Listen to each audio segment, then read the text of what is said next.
네, 이번 회차는 1편의 3장 무역보험 중에서 3절의 해상보험증권과 협회적하약관 내용부터 살펴보도록 하겠습니다. 자, 앞에서 위험의 종류, 그 다음에 손해의 종류들 공부를 했고요. 이제 그것들을 종합해서 여기에서 이제 본다 생각하시면 되겠습니다. 실무상 이제 보험증권에 나타나는 내용들 좀 살펴보도록 하겠습니다. 자, 대목차 1번에 해상보험증권 돼 있고요. 1번 목차 해상보험증권에 의 돼 있는데요. 우리 앞에서 보험증권이라는 개념들은 이미 많이 살펴봤었어요. 그래서 한번 정도 읽어보고 그냥 넘어가시면 될 것 같고요.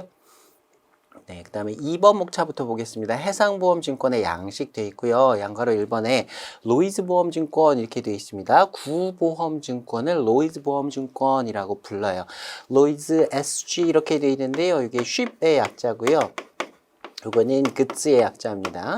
그래서 최초에 처음에 보험 제도가 생겼을 때는 처음에는 보험 증권 하나로 선박보험하고 그다음에 화물보험, 적하보험 다 처리를 했었어요. 그래서 SG policy firm이라고 되어 있고요. 이 로이즈라고 되어 있는데 이 로이드라고 하는 건 사람 이름입니다. 이것도 사실 이 내용을 이렇게 좀 살펴보면 재미는 있어요. 시험에 나오진 않는데 그 로이드 에드워드 로이드라고 하는 분이 옛날에 런던에서 커피숍을 처음에 여셨대요. 그게 이제 그때 유럽의 그 신문물로 들어온 게 커피였답니다. 그때 이제 커피가 처음에 유럽에 퍼질 때, 템즈 강가에다가 이렇게 커피숍을 열었는데, 커피숍에 그분이 의도하신 건 아닌데, 그 커피숍에 이런 해상항해와 관련된 분들이 많이 모여서 옛날에는 지금처럼 이렇게 통신수단이 발달하지 않았으니까 어딘가 이렇게 모여가지고 뭔가 자기들 얘기하고 이런 것들이 많았을 거 아니에요. 거기를 이제 사무실처럼 막 이렇게 드나들면서 그 커피숍에 항해와 관련된 사람들이 많이 드나들었대요. 그래서 거기서부터 그 커피숍에서부터 이 현대보험의 어떤 제도가 발생을 했답니다. 그리고 나중에 그분이 돌아가셔요. 돌아가시고 이제 커피숍이 문을 닫습니다. 문을 닫고 그 로이드 커피숍에 자주 모이던 멤버들이 나가가지고요.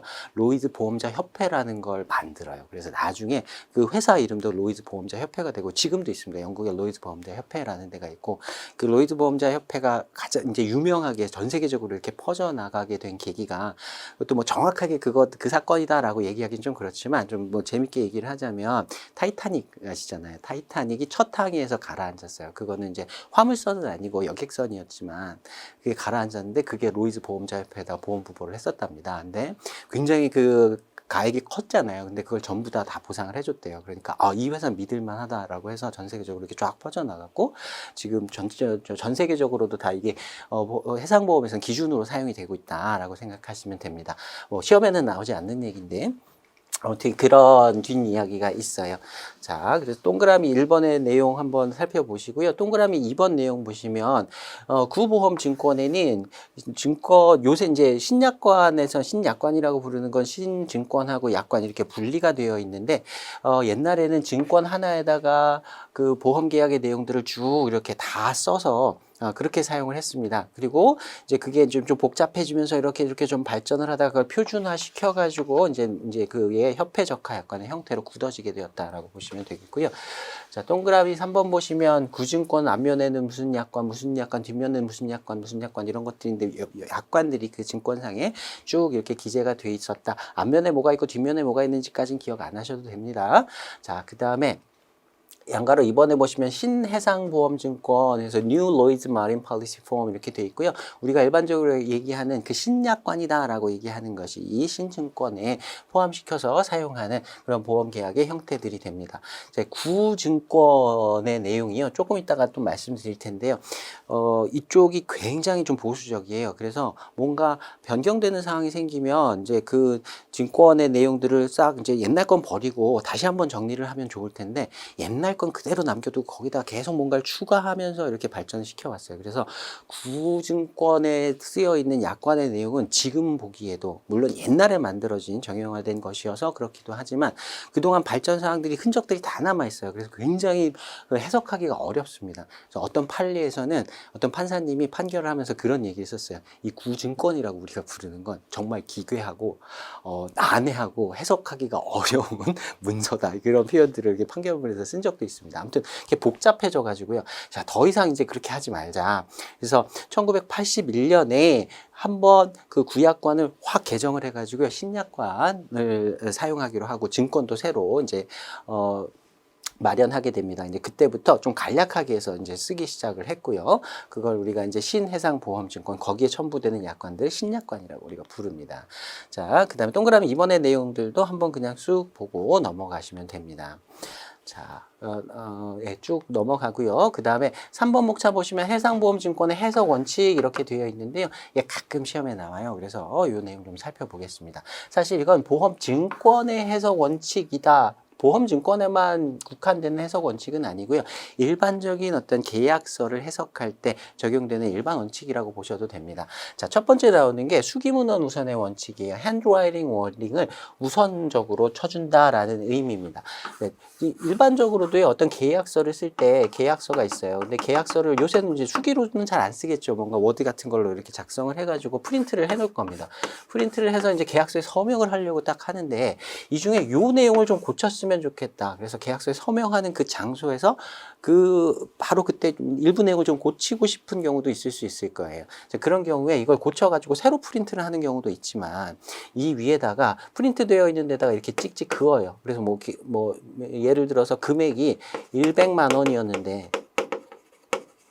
요거를 뭐 90만 원 이렇게 해서 고쳤다. 라고 하면 이렇게 프린트가 되었던 것에다가 이렇게 찍 긋고요. 우리나라 같은 경우에 또 도장 같은 걸 찍습니다. 그리고 위에다가 수기로 90만 원 이렇게 쓰면 뭐가 우선될까요? 원래 프린트 되었던 내용보다는 위에다가 덧붙여서 나중에 쓴 내용이 더 우선해서 이제 해석이 되게 될 겁니다. 자, 그런 내용이라고 보시면 돼요. 그래서 손으로 쓴 게 가장 우선권이 있다. 해석 시에 가장 우선적으로 해석이 되고 본문약관이라고 하는 게 가장 기본적인 그 기초를 이루고 있는 내용이다. 그래서 거기에 이렇게 쌓아져 간다라고 보시면 돼요.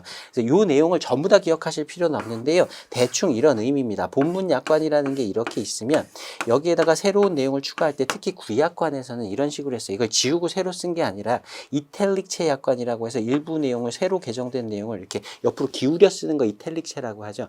일반적인 폰트하고 다른 폰트로 이렇게 쓴 것들이 있어요. 이런 것들이 일반적인 본문 약관보다는 좀 우선된다. 그다음에 난회 약관 이라고 하는 건 이렇게 쓰다가 공간이 모자르니까요. 이 옆에 이게 빈 공간 있죠. 여기에다가도 약관들을 이렇게 기재하기 시작했습니다. 그걸 난회 약관이라고 불러요. 특별 약관은 본문 약관에 이런 규정이 있음에도 불구하고 이를 적용한다. 이런 식의 그런 취지의 내용이 들어가 있는 약관을 얘기하고요. 스탬프 약관은 이 위에다 도장 같은 걸 찍어가지고 일부 내용을 추가시킨 걸 말하는 겁니다.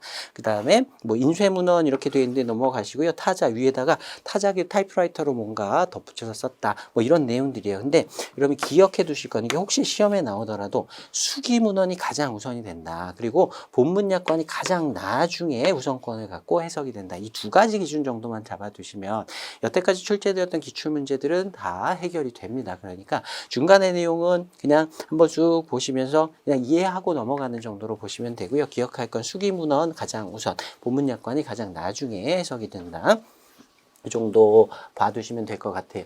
자, 양괄호 2번 보시면요. 판례 및 당사자의 의사 존중의 원칙. 자, 보험증권은 관련된 판례에 의해서 어떤 문헌의 해석이라든가 의미 부여라든가 그런 것들이 좀 달라질 수 있다. 관행이라든가 어떤 판례 같은 것들도 존중해서 해석해야 된다라는 원칙이고요. 세 번째는 POP 원칙이라고 부르는데요. 앞 글자가 P, O, P 이렇게 되어 있습니다. 그래서 그 보험증권상의 어떤 내용들을 해석할 때는 이런 기준에 따르라. 우리가 여태까지 공부를 했을 때도 여러분들이 아실 수 있겠지만 보험 용어들이 일반적으로 사용하는 용어들하고 조금 달라요. 처음 보는 용어들이 굉장히 많습니다. 다른 표현들도 그런 것들이 많아요. 그래서 만약에 문제가 생겨서 어떤 약관들의 의미가 뭐냐를 해석해야 한다라고 할 때 그 단어나 어떤 문장의 의미를 이렇게도 해석할 수 있고 저렇게 해도 해석할 수 있다라는 상황이라면 plain 평이하게 그리고 통상적인 의미로 그리고 popular 통속적인이라고 번역을 해놨는데요. 뭐 가장 일반적인 널리 알려진 의미로 해석을 한다. 학문적인 의미, 특수한 어떤 의미 이런 것들을 부여하진 않는다. 라는 의미인 것이고요. 자, 그 다음에 4번 보시면 양괄호 4번에는 동종 제한의 원칙, 동일한 종류로 제한한다라는 원칙이에요.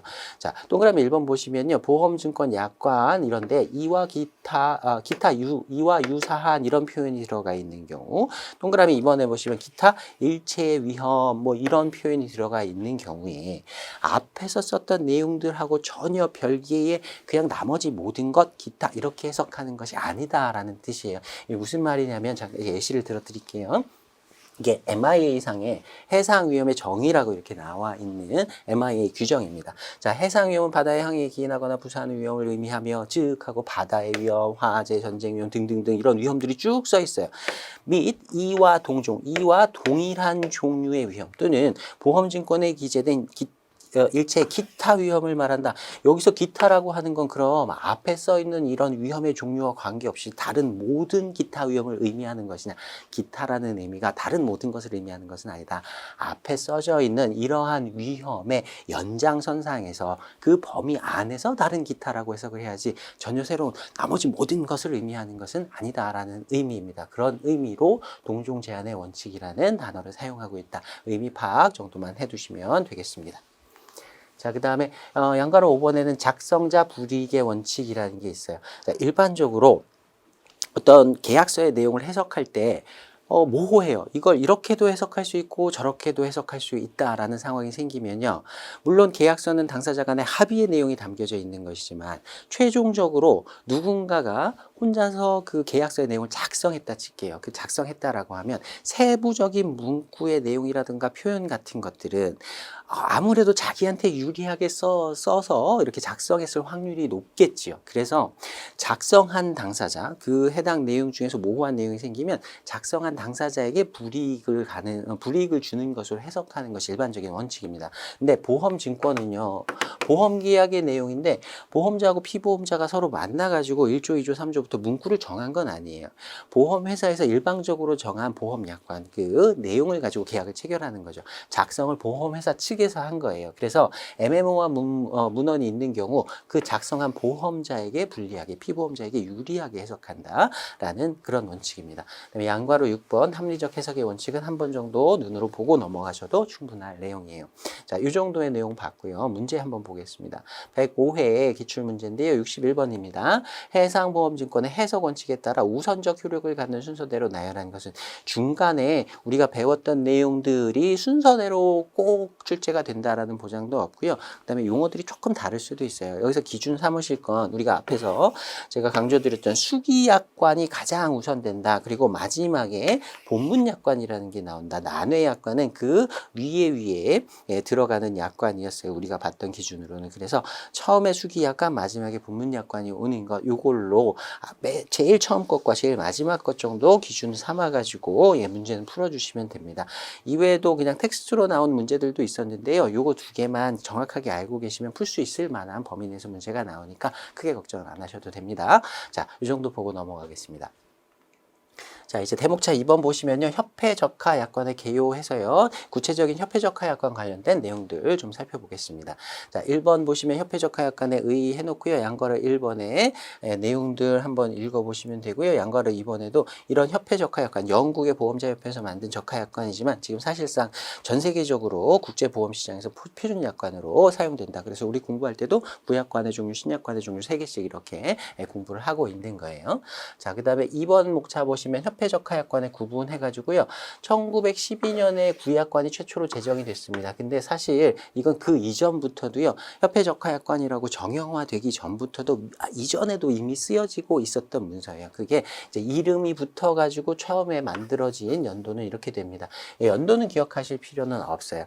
이것도 구약관도 좀 중간중간에 계속 개정이 됐어요. 그래서 이제 1963년에 개정된 약관까지가 있고요. 그 이후에 구약관을 완전히 뒤집어 가지고요. 신약관을 새로 만들었습니다. 신약관에도 1982 약관이라고 부르고요. 2009 약관이라고 부르는데 이 1982년에 신약관이 최초로 만들어지고 나서 2009년에 또 신약관도 개정이 됐습니다.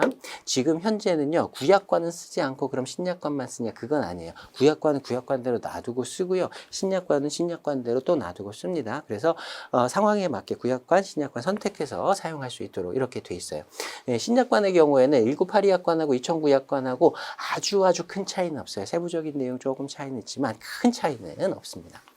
자, 그 표 한번 보겠습니다. 협회적과약관에 구분해가지고 구약관은 구보험증권의 그 내용으로 들어가 있는 실제로 보험계약의 내용을 구성하고 있는 것을 약관이라고 했었죠. 그래서 보통은 이제 증권이라고 안 부르고요. 실질적인 내용을 구성하고 있는 약관, 이렇게 해서 구약관, 신약관 이렇게 나눠서 부릅니다. 신보험증권에 포함돼서 사용하는 게 신약관이고요. 자, 우리 공부한 대로 신약관의 종류는 ICC A, B, C가 있었습니다. A가 제일 좋은 보험이었고 C가 제일 부보범위가 좁은 약관이었고요.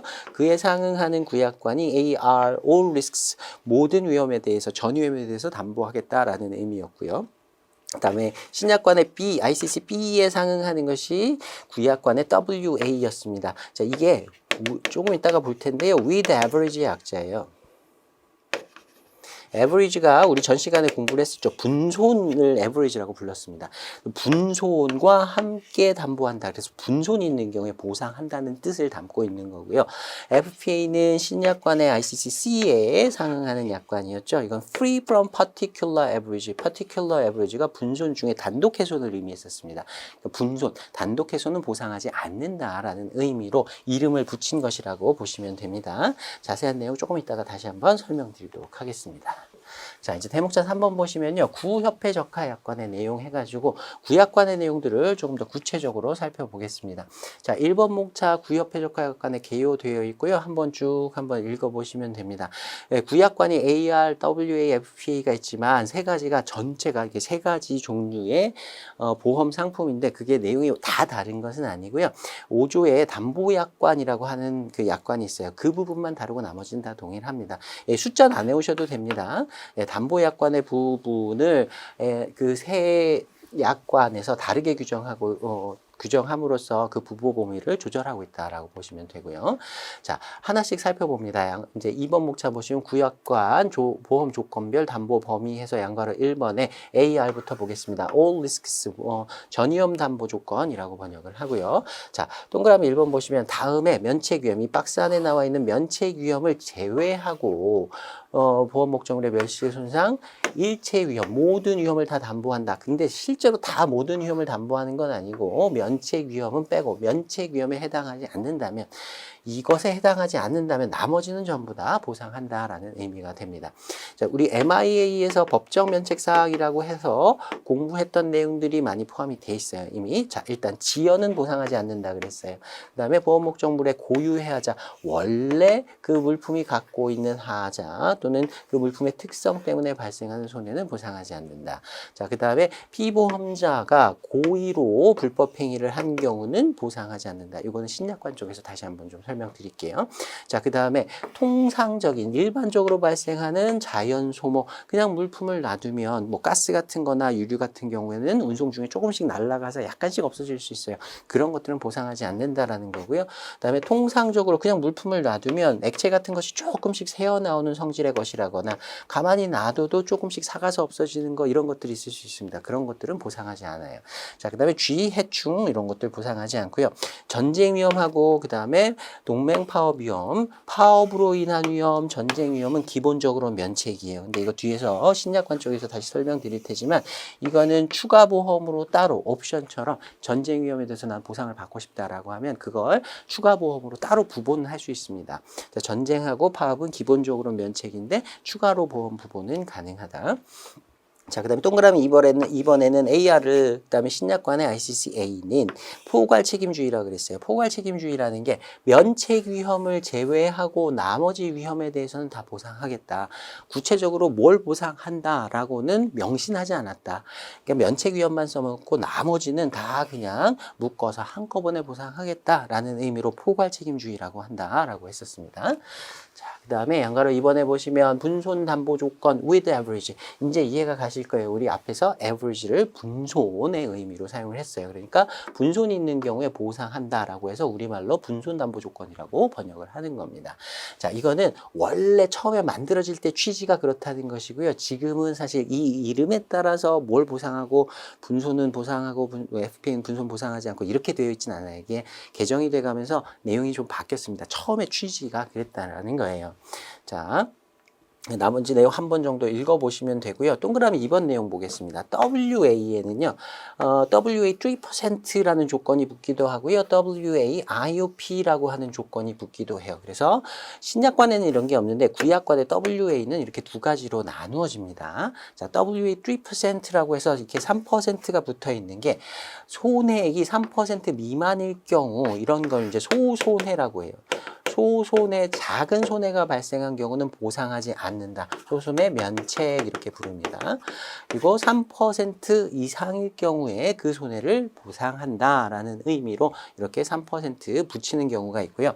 이런 소손해에 관계없이 손해가 발생하면 작은 손해까지도 다 보상하겠다라는 의미로 with average인데 irrespective of percentage에 관계없이 보상한다는 의미로 WAIOP 이렇게 사용을 하고 있습니다.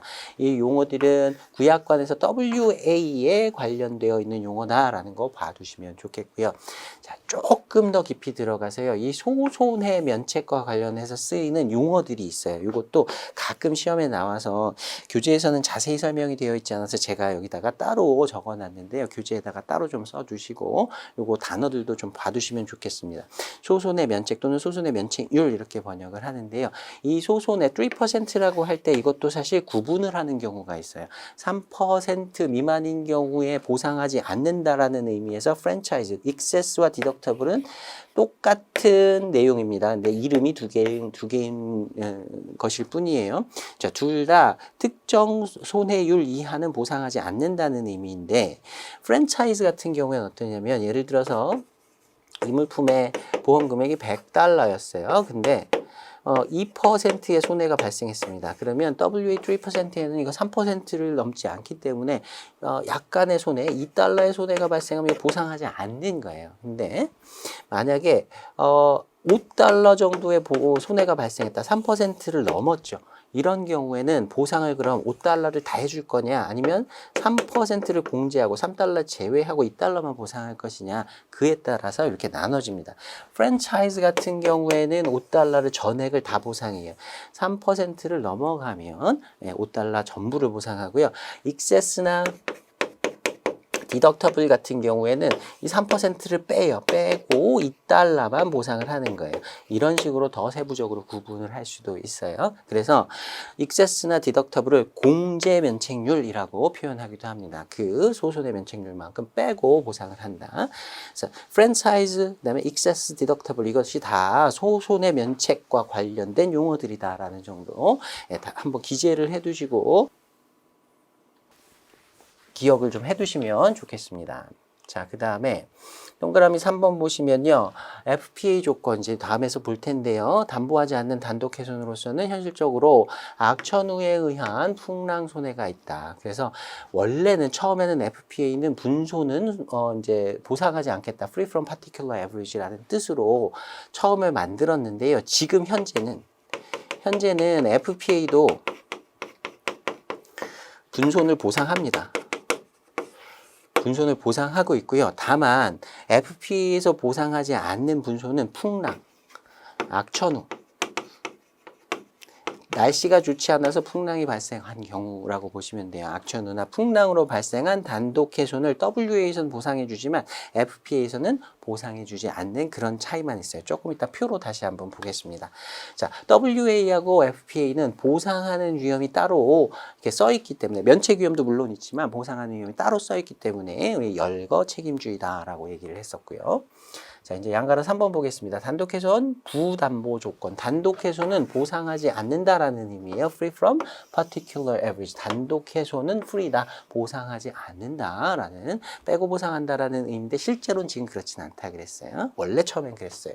자, 보호 목적물의 전손 그리고 공동훼손만을 담보하고 단독훼손을 담보하지 않은 조건이었으나 현재는 일부 단독훼손에 대해 보상하고 있다. 일부가 아니라 사실 앞에서 얘기한 풍랑으로 인한 그 단독훼손만 제외하고 나머지는 다 보상을 하고 있습니다. 그다음에 동그라미 2번 보시면 역시 열거 책임주의를 따르고요. 구약관 중에서 담보부위가 가장 좁은, 가장 저렴한 보험이다라고 할 수 있겠지요. 자, 표 한번 보겠습니다. 한번 보시면 구협회적하약관에 보험 조건별 담보 범위표 이렇게 되어 있어요. 자, 앞에 나온 면책위험이 있었어요. 면책위험은 다 제외를 하는 겁니다. 면책위험 빼고 여기에 써 있는 위험들을 보상하는지 보상하지 않는지 그 표를 보는 거예요. 근데 사실 AR은요, 담보한다 안 한다를 구분할 필요가 없어요.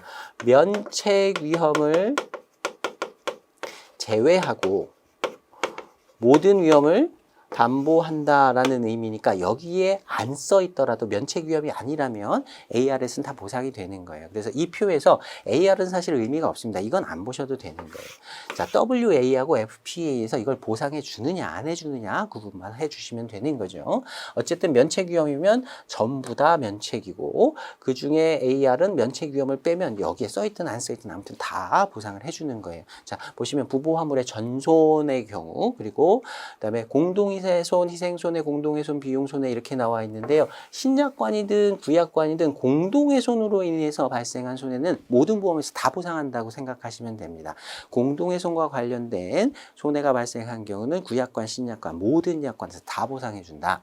자, 그 다음에 본선 또는 부선의 침몰, 좌초, 대화재로 인한 단독훼손 이렇게 돼 있는데요. 배가 가라앉거나 뭐 좌초가 되거나 불이 나거나 이런 큰 사고 있죠. 이런 것들은 구약관, 신약관 다 보상받는다라고 생각하시면 돼요. 기본적인 이런 큰 사고들. 자, 그 다음에 적재, 환적, 양하 작업 중에 포장 단위당 전송, 물품을 배에다 싣고 내리는 과정에서 뭔가 망가져가지고 전손이 발생했다라고 하면 구약관에서는 전부 다 보상을 해주고 있습니다. 자, 그 다음에 피난항에서 양하 작업 이렇게 돼 있는데요. 피난항이라는 것도 이 앞에 공동훼손이라는 걸 전제하고 있어요. 공동훼손, 모두의 위험을 피하기 위해서 들어간 항구가 피난항이잖아요. 그러니까 공동훼손이니까 당연히 담보한다. 피난항과 관련된 비용들은 담보한다 보시면 되고요. 화재, 폭발, 충돌, 접촉 이것도 기본적으로 다 보상이 되는 손해다. 그 다음에 중간에 기항지, 피난항에서의 특별비용 아무튼 내용이 뭐가 됐든 간에 공동훼손에 해당하는 피난항이라는 표현이 들어있으면 다 보상받는다. 자, 그 다음에 상기 이외의 풍랑, 악천후라고 표현하기도 해요. 으로 인해 발생한 단독훼손, 그러니까 분손인 거죠. 분손의 경우에 원래는 FPA에서는 처음에 만들어질 때 모든 단독훼손은 보상하지 않았었는데 지금 다 보상한다. 다만 요것만 빼고. 요게 WA와 FPA의 실질적인 차이점이라고 보시면 됩니다. 요걸 WA에서는 보상하는데 FPA에서 보상하지 않는다. 자, 그 다음에 상기 이외의 모든 외부적 우발 원인에 대한 손해. WA하고 FPA의 경우에는 여기에 열거된 것만 보상을 하는 거예요. 그러니까 열거되지 않은 것, 면책 위험도 보상하지 않고 열거되지 않은 것도 보상하지 않는다. 그래서 둘 다 면책인 것이고. 근데 AI 같은 경우에 면책 위험만 아니라면 그냥 다른 위험들은 다 보상하기 때문에 이게 담보된다라고 표현이 되어 있는 것입니다. 자, 그 다음에 대목자 4번 볼게요. 이제 신약관 보겠습니다. 신약관, 1982약관, 2009약관 두 가지가 있는데, 우리 기준은 2009약관 기준으로 보겠습니다. 크게 내용이 다르진 않아요. 자, 1번 목차 보시면 신약관에 개요해가지고요. 양가로 1번 내용 한번 읽어보시면 되는데요. 이제 신약관의 경우에는 1조의 담보위험약관, 요게 조금 다르고요. 4조의 일반 면책약관, 이 면책약관들이 4조에 써 있는데, 요게 좀 다릅니다. 근데 한 가지만 달라요. 여기서는 일부분만 보시면 되고요. 그 다음에 6조의 전쟁면책 약관의 하나의 단어만 다릅니다. 그것만 빼고 나머지는 다 ABC가 동일해요. 자, 그 다음에 양괄호 2번 보시면요. 이것도 한번 쭉 읽어보시면 될 텐데요. 구약관에서 면책 규정은요. 사실 구약관의 면책 규정이라고 안 들어있다 하더라도 MIA상에 법적 면책 사항으로 들어가 있다라고 하면 그건 자동적으로 면책이었어요. 그래서 구약관을 해석하기가 힘들다라고 하는 게 구약관의 내용만 보면 되는 게 아니라 MIA 내용까지 같이 봐야 됩니다. 그 약관에 안 써 있는 내용도 법률에 규정된 내용들도 봐야 되는데 신약관에서는 MIA 내용까지 다 여기다가 추가를 시켜가지고 약관만 보면 면책이 뭔지 보상받는 게 뭔지를 다 알 수 있도록 이렇게 간단하게 만들어 놨어요. 자, 2번 목차 보시면 신약관의 보험 조건별 담보 범위와 면책 범위 이렇게 나와 있는데요.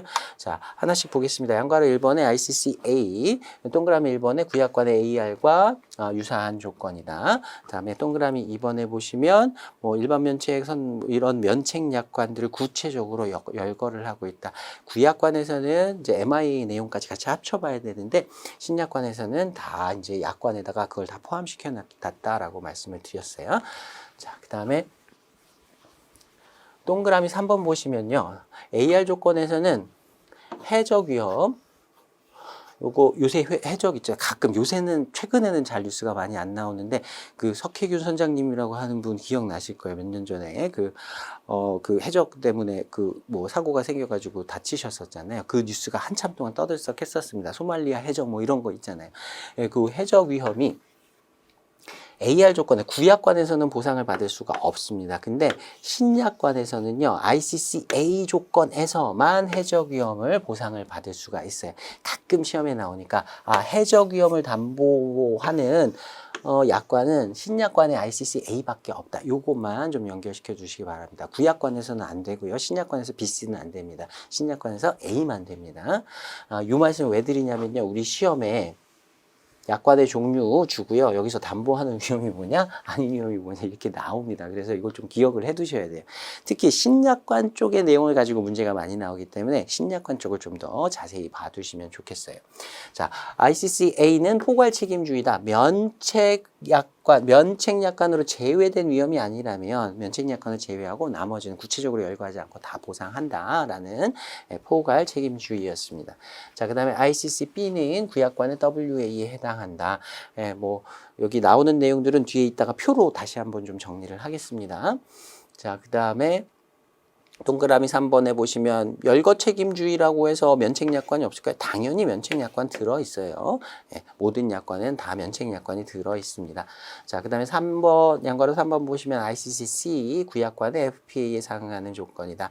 자, B약관하고 동일하게 열거 책임주의 로 보상을 하고 있고요. 동그라미 2번에 보시면 ICCB하고 ICCC의 담보의 차이는 이 위험들입니다. 조금 이따 표로 보고요. 표로 보면서 네 가지로 이걸 좀 나누어 보겠습니다. 네 가지로 정리를 할게요.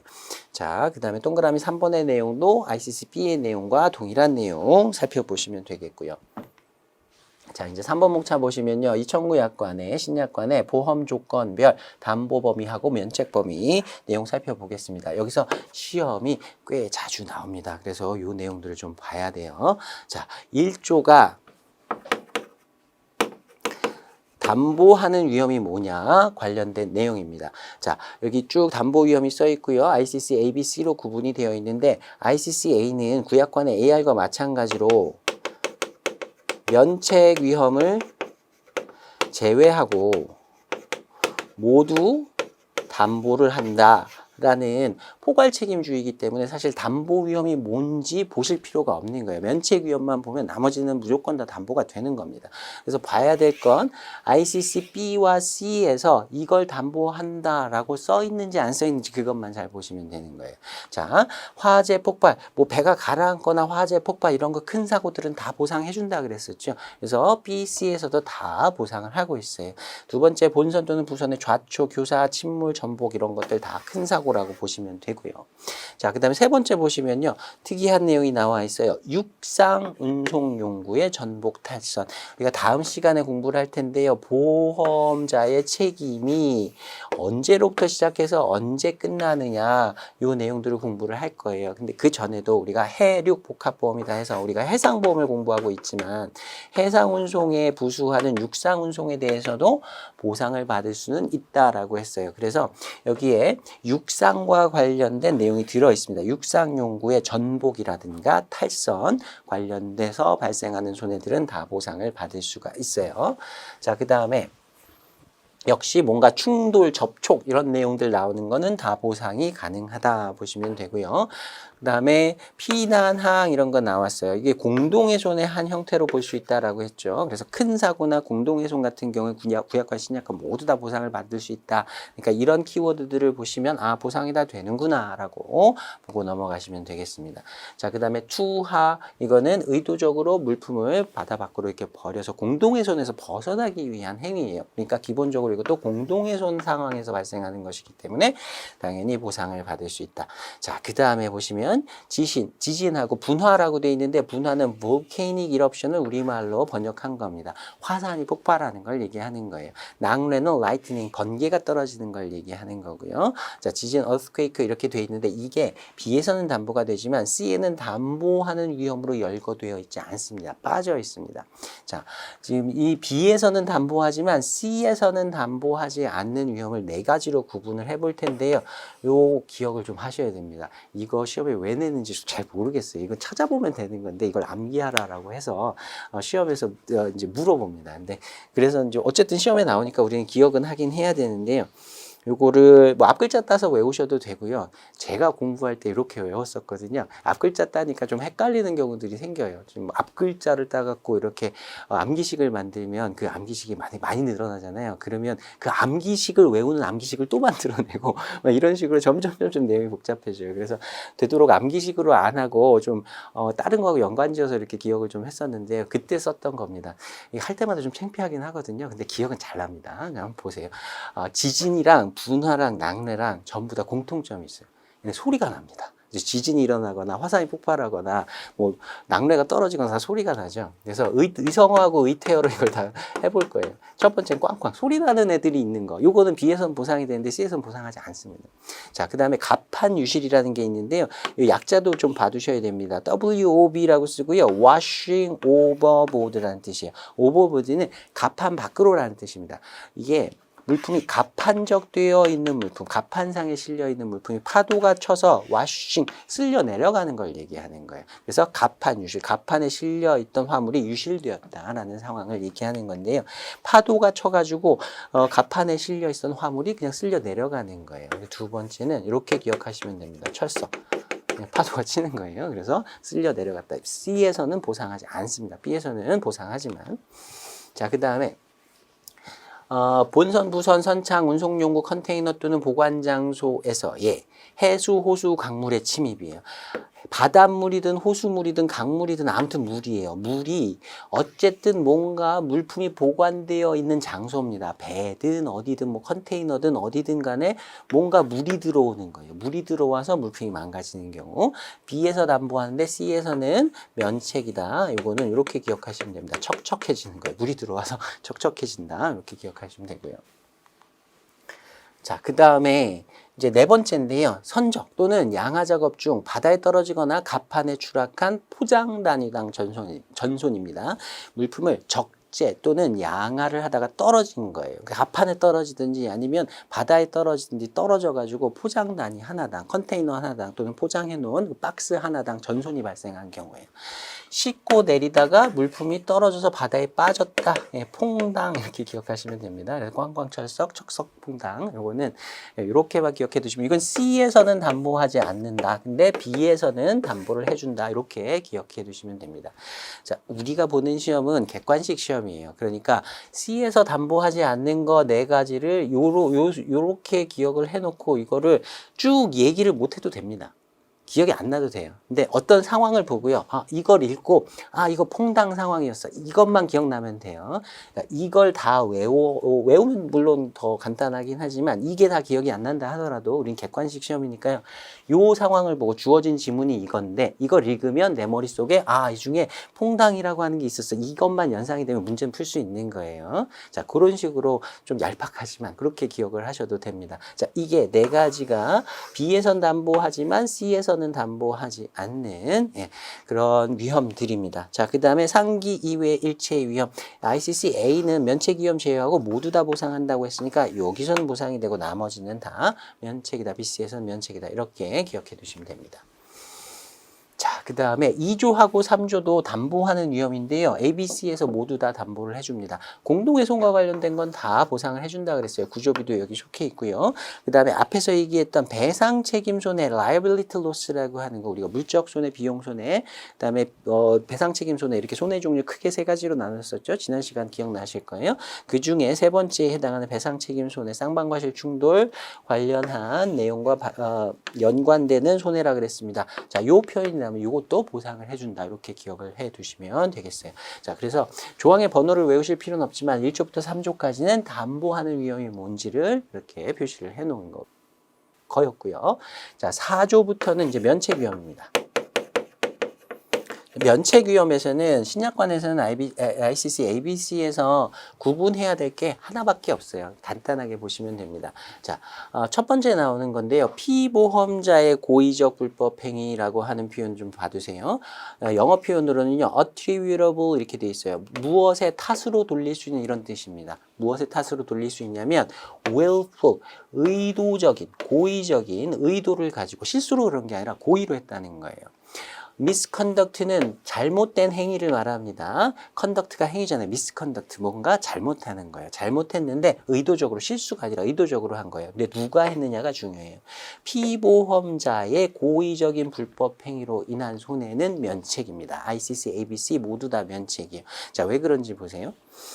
이 보험에 제가 이 물건의 주인이에요. 근데 제가 보험에 들었어요. 제가 피보험자죠. 제가 여기다 불을 질러요. 내가 보험 들고 내가 불을 질렀어요. 보험금 탈라고. 그걸 보상해 주면 안 되겠죠. 네, 그건 당연히 다 면책인 겁니다. 피보험자가 자기가 일부러, 사고가 아니에요. 실수가 아니라 일부러 불을 질렀다. 지가 불 지르면 자기는 보상을 못 받는다. 어떤 보험에서도 보상받지 못합니다. 구약관도 마찬가지고요. 자, 그 다음에 통상의 누손 등등등 이런 표현들 구약관에서도 면책이라고 나와 있었던 거 기억하실 겁니다. 자, 그 다음에 포장 또는 운송용구에 불완전 부적절 돼 있는데요. 포장하고 그 다음에 운송용구와 관련된 내용들, 이건 이제 송하인이 피보험자가 이런 포장을 했거나 운송용구를 준비했다라는 가정이에요. 피보험자가 포장을 제대로 하지 않았기 때문에 발생한 손해에 대해서는 보험자가 면책이 되는 겁니다. 자, 그 다음에 화물 고유의 하자 성질, 이것도 구약관에서도 면책으로 나와 있었던 거고요. 지연도 역시 마찬가지로 보상하지 않는다. 신약관, 구약관 다 면책이었습니다. 자, 그 다음에 신약관에서 좀 특이한 게 나오는 게 뭐냐면 선주, 관리자, 용선자 또는 운항자의 지급불능 또는 채무불이행이에요. 운송회사가 망한 겁니다. 운송회사가 망한 것으로 인해서 발생한 손해는 보상하지 않는다. 자, 그 다음에 제3자의 불법 행위에 의한 고의적인 손상 파괴되어 있는데요. 고의적인 손상 파괴, 앞에서 피보험자의 고의적인 불법 행위라는 표현 나왔었죠. 그거하고 유사하게 보시면 돼요. 같은 상황인데 행위자가 다른 거예요. 여기서는 제3자라고 번역해 놨는데요. 원문 표현에는 이렇게 돼 있어요. Any person or persons 이렇게 돼 있습니다. 피보험자가 아닌 제3자가 와서, 자, 이 물건에 보험을 들었는데요. 내가 불 지른 게 아니에요. 피보험자 내가 불 지른 게 아니라 어떤 다른 사람이, 지나가던 사람이 거기다 불을 질렀어요. 그래서 탔어요. ICCA에서는 담보가 됩니다. 이게 면책약관이기 때문에 면책약관에 ICC에 기재가 되어 있지 않아요. 그래서 담보가 되는 겁니다. 아무튼 결과적으로는 담보고요. B하고 C에서는 면책입니다. 자, 누가 불을 지르건 간에 피보험자든 제3자든 어떤 사람이건 간에 불을 지르면 B, C에서는 면책이다. 근데 A에서는 보상을 받을 수 있다. 근데 피보험자가 스스로 자기가 불 지른 건 뭐 어떤 보험에서도 보상받지 못한다. 이렇게 기억해 두시면 돼요. 이걸 제3자라고 하기도 하고요. 여하한 자 이렇게 번역을 하기도 하고요. 또는 어떤 자 이렇게 번역하기도 합니다. 아무튼 이게 어떤 표현이든 간에 피보험자가 아니라면 이 상황을 생각해 보시면 됩니다. 자, 요것만 다른 점이니까 잘 기억해 두시면 되고요. 그 다음에 핵무기로 인한 손해는 보상하지 않습니다. 뒷부분에 전쟁면책약관이 나오는데요. 전쟁면책약관에 핵무기에 관련된 내용이 들어있는 게 아니라 일반 면책약관에 들어있어요. 이거는 핵무기로 인한 핵폭탄이 떨어졌다 그러면 손해가 너무 크기 때문에 보험회사에서도 이거는 감당할 수가 없습니다. 그래서 이건 다 면책으로 해놨다라고 보시면 되고요. 자, 그 다음에 5조의 내용이 피보험자 또는 사용인이 사전에 인지한 선박 부선의 불감항성, 선박 부선 등의 부적합 이렇게 돼 있는데요. 우리 앞에서 담보 보면서 그 명시담보, 묵시담보 구분했었죠. 묵시담보의 대표적인 게 가망성 담보라는 게 있었습니다. 배가 구멍 뚫린 배여서 이게 곧 가라앉을 것 같은 배에다가 물건을 실으면 안 된다라는 담보 조건이 있었죠. 근데 불감항인 선박이 불감항인 경우에는 다 면책이에요. 근데 선박의 감항성을 갖춰야 하는 것은 송화인이 아닌 거죠. 운송인이 해야 되는 거죠. 그래서 운송인이 잘못한 것에 대해서 면책시켜 준 게 너무 가혹하다 해서 피보험자가 알고 있는 경우에 한정합니다. 피보험자가 이거 가라앉을 것 같은 배, 가라앉을 배라는 걸 알면서도 물건을 실으면 면책된다라는 의미로 보시면 돼요. 자, 그 다음에 6조하고 7조에는 전쟁 위험하고 동맹파업 위험이 다 면책으로 나와 있습니다. 구약관에서도 마찬가지였죠. 신약관에서도 모두 다 기본적으로 면책으로 되어 있습니다만 나중에 별도로 보험료를 지급하고 추가 보험으로 담보는 할 수 있어요. 나머지 위험들 아니고 전쟁, 파업 위험은 추가로 담보는 가능합니다. 그리고 앞에서 그 해적 위험 ICCA에서는 보상한다 그랬죠. 이 구체적인 내용까지는 모르셔도 되는데요.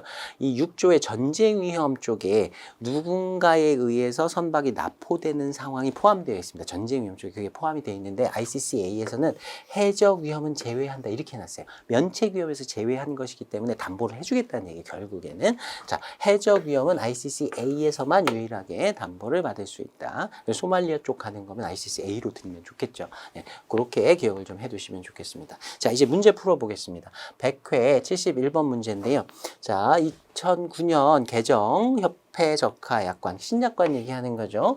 일반적인 면책 사항에 해당하지 않는 것은 이건 이제 4조를 얘기하는 건데 우리 그 조항까지는 몰라도 되고요. 전체적으로 이게 담보 위험인지 면책 위험인지만 보시면 됩니다. 자, 1번에 포장의 불충분. 이거 송하인이 포장 잘못해서 발생한 손해 보상하지 않는다 그랬어요. 면책이고요. 2번 보시면 지연 나와요. 지연도 보상하지 않는다 그랬고요. 3번에 선주 또는 운송인의 파산 또는 금전, 채무, 불이행이 기한 손해. 운송인이 망한 경우 보상하지 않는다 그랬어요. 자, 4번 보시면 피난항에서 화물의 양하, 피난항이라고 하는 건 기본적으로 공동훼손에서 발생하는 상황이다. 공동훼손과 관련된 손해는 구약관, 신약관 모든 약관에서 다 보상한다 그랬어요. 답은 4번, 이건 보상한다. 이렇게 찾아주시면 됩니다. 자, 그 다음 103회 75번 보겠습니다. 협회적하약관 ICC-B와 C에 대한 관한 설명으로 틀린 것을 물었습니다. 자, 1번 보시면 보험자의 위험부담 원칙이 열거 책임주의다. ICC-A는 포괄 책임주의고 B하고 C는 담보하는 위험을 하나씩 기재해놨다. 그래서 열거 책임주의다라고 했었죠.